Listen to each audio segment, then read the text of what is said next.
This is a Technica center hole grinder, and we're going to show it running. The machine is in excellent condition, as you can see, and here we go. You can flip up the center. There's a center that gets up out of the way, and you can see the spindle is revolving and oscillating. That's how you raise and lower the head to increase your capacity. There's the fine adjustment.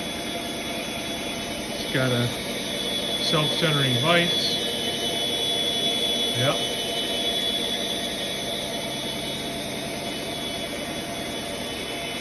And that's about it. We've got it mounted on a lifting device that it can be shipped on and held down onto a truck. And it's got the angle dresser.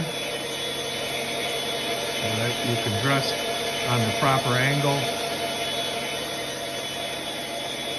It's got a new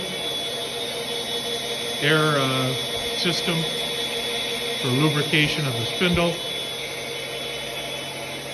As I say, it's a very nice looking machine.